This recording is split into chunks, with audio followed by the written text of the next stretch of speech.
ጆሮን ጭው የሚያደርግ አስደንጋጭ የሆነ መረጃ ስለ ነቢይት ሜሮን ድንበሩ እየሰማን ነው። ይህ የምንሰማው ነገር እውነት ከሆነ ምን ያህል የሚሰቀጥጥና የሰው ልጅ ለገንዘብ ምን ያህል ጥልቀት እንደሚጓዝ የሚያሳይ ነው። እህታችን እንግዲህ በታመመች ጊዜም እንደዚህ ያሉ እንደ ባልጩት ብልጭታዎች ብልጭ ያሉ መረጃዎች በጊዜው ነበሩ።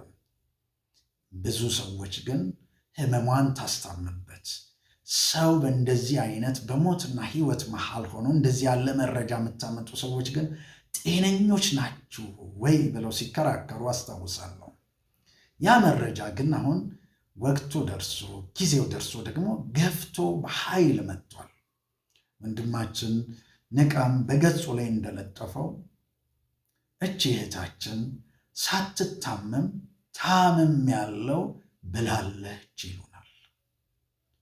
ይሄ ነገር እውነት ከሆነ ለእርዳታ የሚዘረጉ እጆችን ምን ያህል ይሰብራል?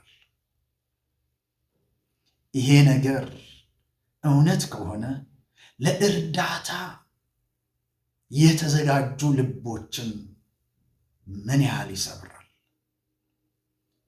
እውነት ለመናገር በከፍተኛ ህመም ውስጥ እንዳለች በራሷ መድረክ ላይ ስትናገር ሰምተናታል።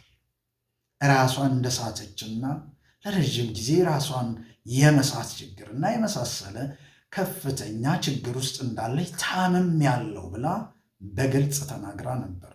ያንንም አስመልክቶ በማወቅም ቢሆን ባለማወቅ ገንዘብ ያሰባሰቡላት ሰዎች እንደነበሩ ትዝ ይለናል። ህንድ ሀገር ሄዳ እንደምትታከም ከተነገረን በኋላ ህንድም ሆና ደግሞ በሕክምና ላይ ሆና እናያት ነበር። ህንድ ሀገር በሕክምና በሆስፒታል ውስጥ አልነበረችም፣ ግለሰብ ቤት ነው የተኛችው የሚል መረጃ ስንሰማ ልባችን ምን ያህል ስብር ይላል። ነገ ማን ነው ማንን የሚያምነው? እውነት ከሆነ ይሄ እየሰማነው ያለው መረጃ እውነት ከሆነ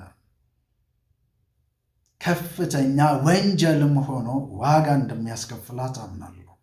እሷ ብቻ አይደለችም፣ በዚህ ነገር ውስጥ የተባበሩትን ድንገት የሌለባትንም በሽታ ታማለች ብለው